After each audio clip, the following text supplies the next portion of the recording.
Hello everyone, I am Silver De La Rosa and I welcome you again to my channel, On Silver Screen, where learning is interesting. We are now at episode 10 of our Procurement and Tendering season. And in this episode, we are going to discuss the final part of our tender process. If you like this channel, please support the video by dropping a like and sharing the video to your friends, especially those who are preparing for their APC. And if you haven't done yet, please subscribe to my YouTube channel and turn on the notification bell so that you will be notified every time I upload a new video. Our objectives for this discussion is to understand the tender scoring technique, where we are going to discuss about the assessment of price, the assessment of quality, and we will have some sample exercise. We will also talk about how to prepare a tender report. Here we are going to discuss the components of a tender report and the structure of a tender report. And finally, we will talk about the procedures of contract award. Here we will discuss how to deal with a successful tenderer, as well as how to deal with the unsuccessful tenderers. The primary reference for this discussion is the RICS Guidance Notes on Tendering Strategies, first edition. Let us now begin with the tender scoring technique. It should be noted that there are many tender scoring techniques used, and many are bespoke and produced for a particular tender. The split between quality versus price will be dictated by a number of factors, which include whether the tender is a single or two-stage tender or a negotiated tender, the complexities of the project, and the chosen procurement route. It is imperative that the proposed scoring mechanism is disclosed at the instructions to tenderers document, and that this process is adhered to. It is very important. You may wonder how to score a tender. The weighted ratio between price and quality will largely depend on clients' or project's requirement. For example, a luxury hotel project may require more emphasis on quality over price. Hence, a weighted percentage of 60% and 40% in favor of quality may be used. While the developer of an office building may want to have a balance between cost and quality, therefore a 50-50 ratio may be applied. And a civil engineering project, on the other hand, may give more weight on price, hence a weighted percentage of 70% over 30% in favor of price may be used. So if you see, different development may adopt different scoring techniques or different weighted percentage. From the previous video, we learned that there is a price and non-price component of a tender. Let us discuss how to assess the price component. After normalization of tender prices, the assessment of price component is more straightforward. Again, here we mentioned normalization of tender prices.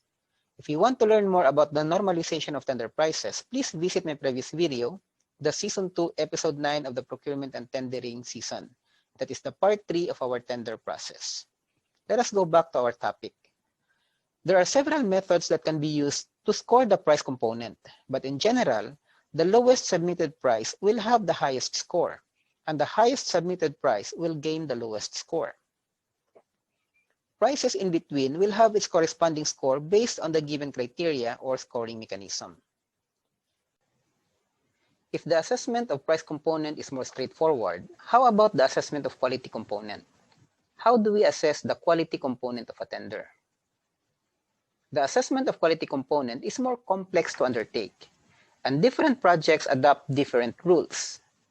Rules can range from more relaxed, for example, assessment of quality submission regardless of completeness, and giving 0 score to uncomplied parameters, to a more stringent rules. For example, disqualification from tender exercise if the score to one parameter is less than the given cutoff point, regardless of the score obtained from other parameters.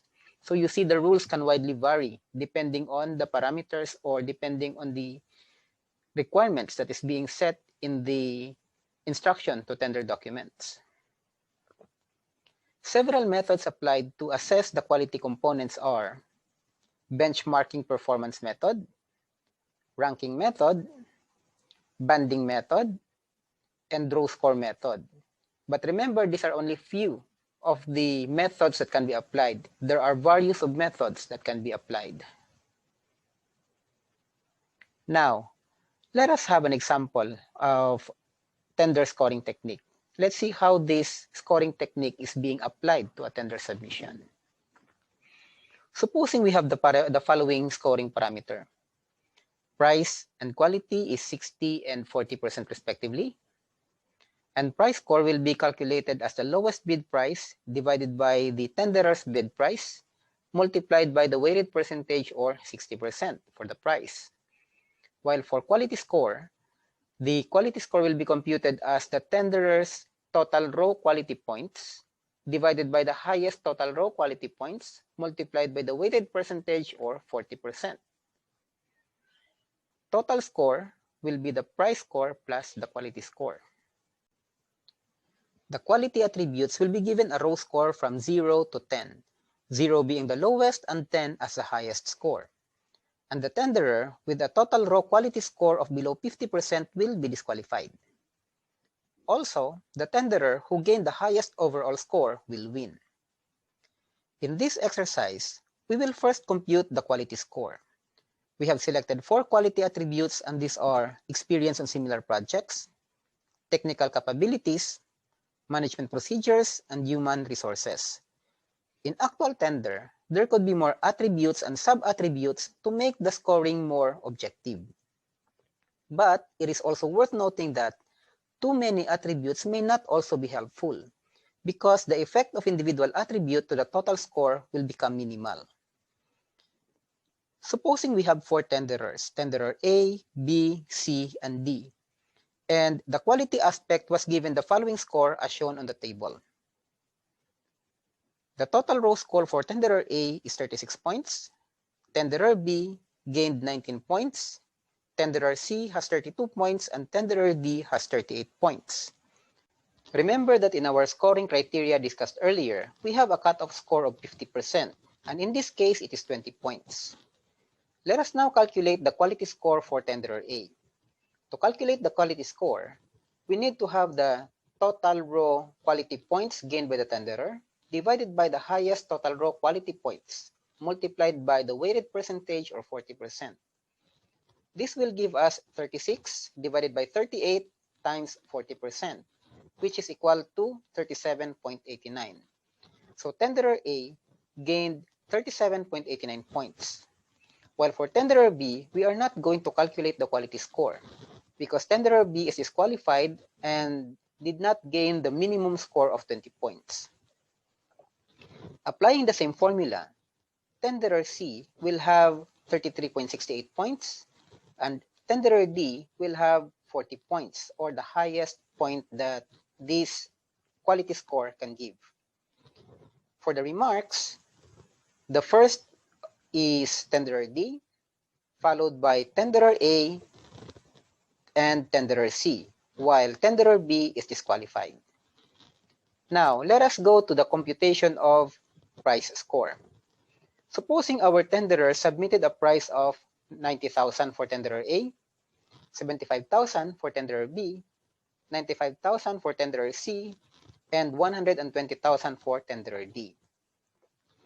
After the normalization adjustment, there is an additional of 5,000 for tenderer A, deduction of 3,000 for tenderer B, and tenderer C will have a deduction of 5,000 and 10,000 deduction for tenderer D. And the total normalized tender price is 95,000 for tenderer A, 72,000 for tenderer B, 90,000 for tenderer C, and tenderer D has a total normalized price of 110,000. Our pre-tender estimate for this exercise is $100,000. And after the normalization exercise, we found out that there is a need to reduce it by $5,000. Now, the total price or the total tender estimate is $95,000. This now becomes your post-tender estimate.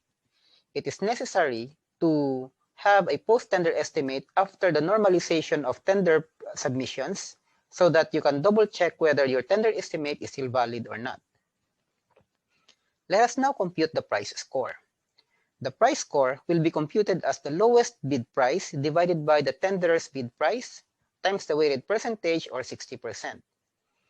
If you look at it, tenderer B has submitted the lowest bid price of $72,000.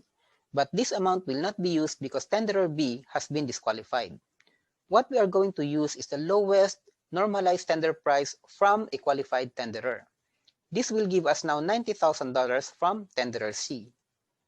To calculate for the price score of tenderer A, we will have 90,000 divided by 95,000 times 60%, which is equal to 56.84 points.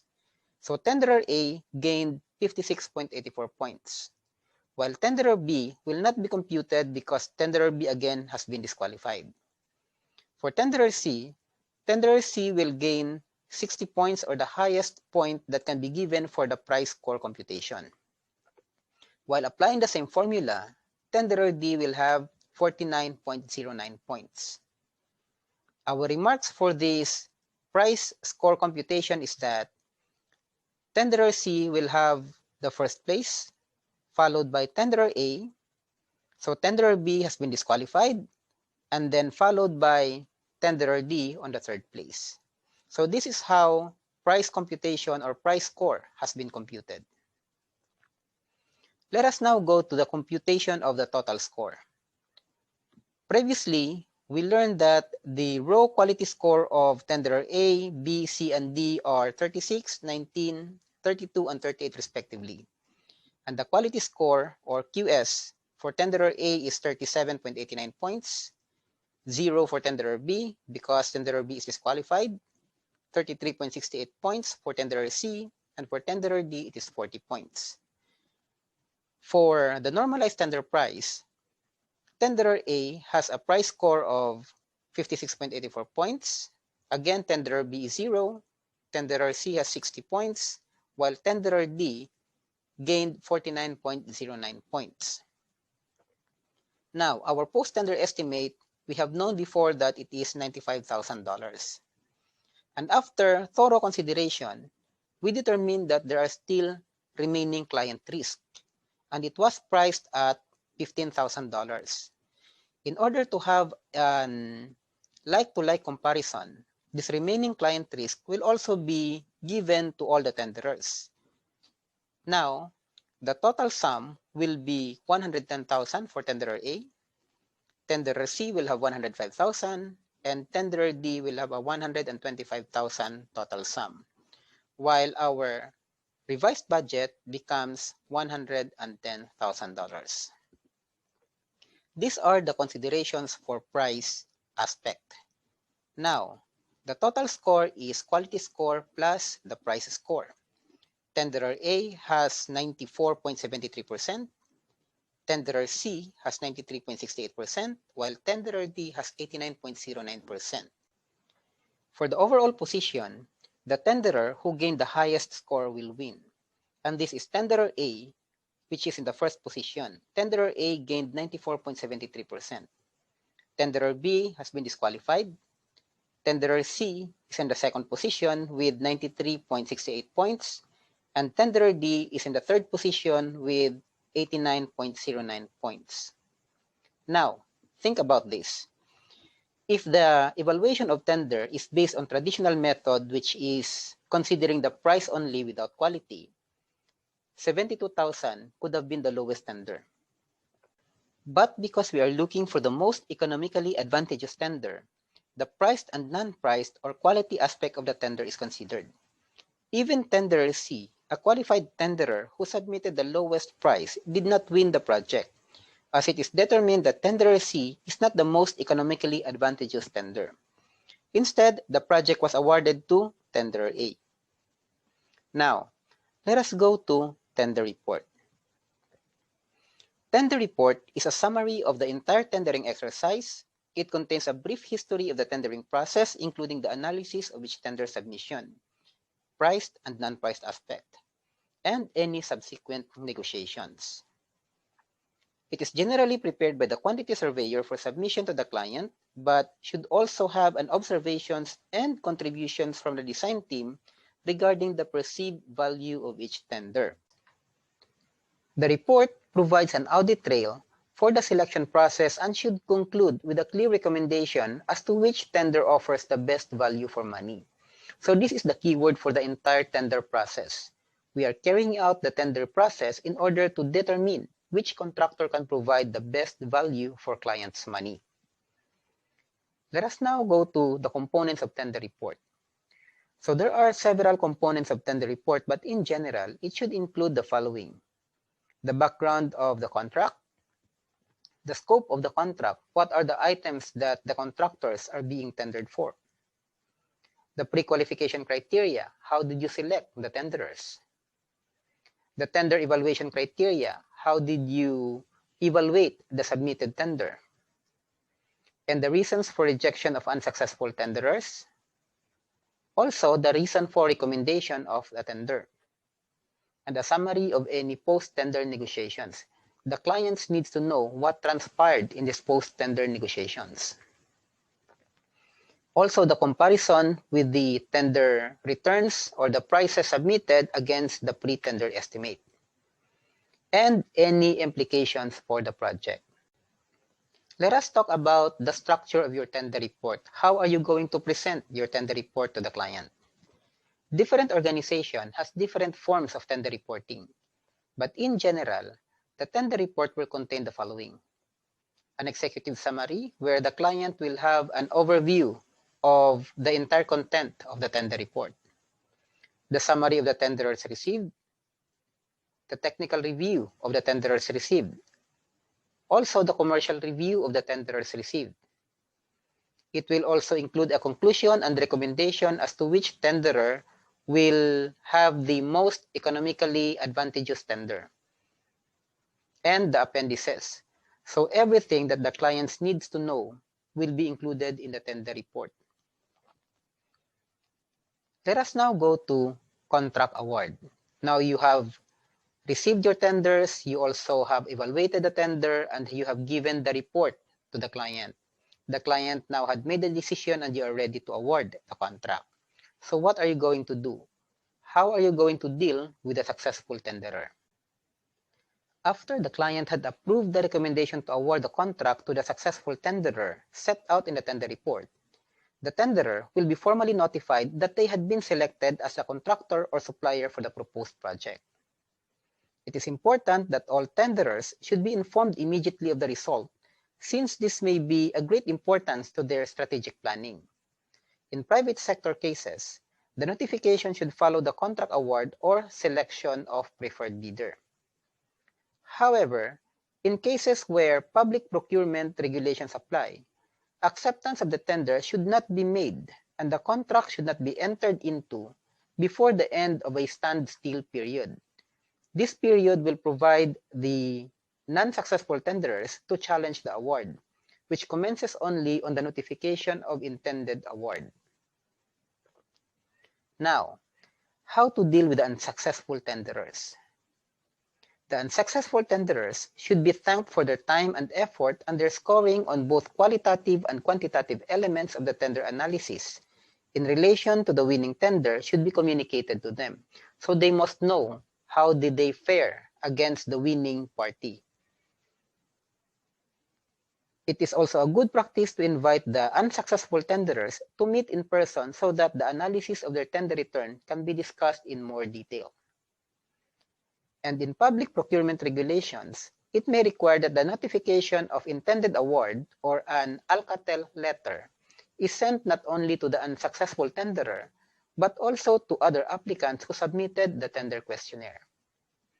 This concludes my presentation on the tender process series. Join me next on Silver Screen as we discuss e-tendering.